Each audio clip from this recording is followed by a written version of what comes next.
రెండు పర్యాయాలు బుద్ధి చెప్పారు. ఇంకా మూడో పర్యాయం లోకల్ బాడీలో కూడా మీకు బుద్ధి చెప్పడానికి సిద్ధంగా ఉన్నారు. కానీ ఇంకా మీకు జ్ఞానోదయం కాకపోవటం అనేది నాకు చాలా బాధ అనిపిస్తుంది, చాలేస్తుంది మిమ్మల్ని చూస్తుంటే.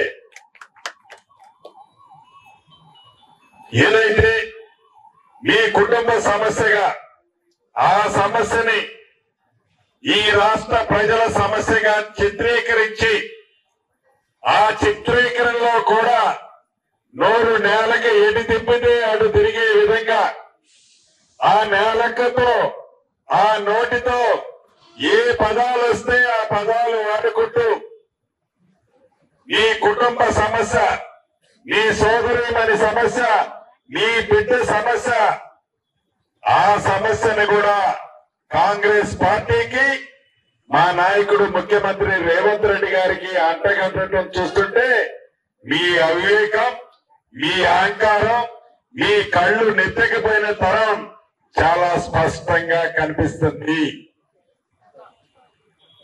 నిన్ననో మననో ఆ ట్విట్టర్ టిల్లు అంతే కదా, ఆ ట్విట్టర్ టిల్లు ఏదో అన్నాడు. ఎప్పుడో 3.5 సంవత్సరాల తర్వాత వచ్చే ఎన్నికల గురించి కాదు. నిజంగా మీ పార్టీలో శాసనసభ్యులుగా యాక్సిడెంట్ లో ఒక సోదరీమణి కోల్పోయింది. ఆ శాసనసభ్యులు ఎన్నికలు వస్తే అక్కడ మీది ఎన్నో స్థానమో, మీ సింబల్ మీద నిలబడ్డ పార్టీ వ్యక్తికి ఎన్నో స్థానం వచ్చిందో నువ్వు ఒక్కసారి లెక్కలు తిరిగేసుకొని చూసుకో.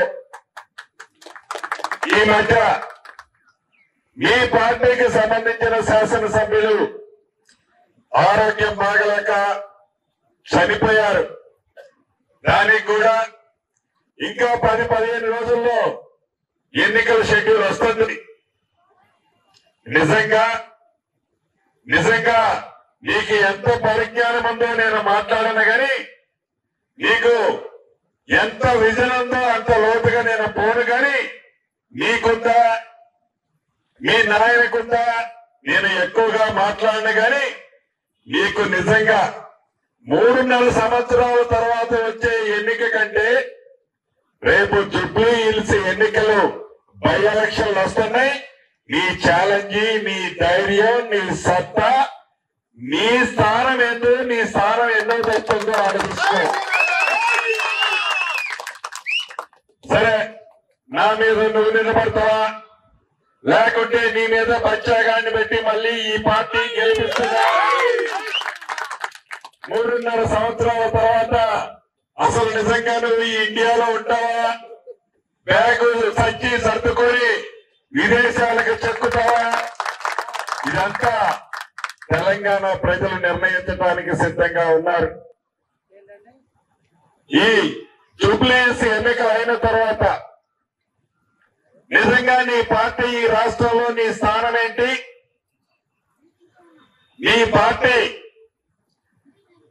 మీ బావమరుదులు, మీ అన్న చెల్లెళ్ళు, మీ నాయన కొడుకులు, అసలు మీ అందరి స్టోరీ పట్టు అని ఒక గాజు గ్లాసుకి రాయి తగిలితే ఎలా పగిలి ముక్క చెక్కలవుతుందో ఈ జూబ్లీ హిల్స్ ఎన్నికల తర్వాత మీ పార్టీ పరిస్థితి ఏందో, మీ పార్టీ ఎవరి చేతిలోకి పోబోతుందో ముందు దాన్ని కడుక్కోనాయన. ట్విట్టర్ కింగ్, ట్విట్టర్ టిల్లు, దాన్ని కడుక్కో.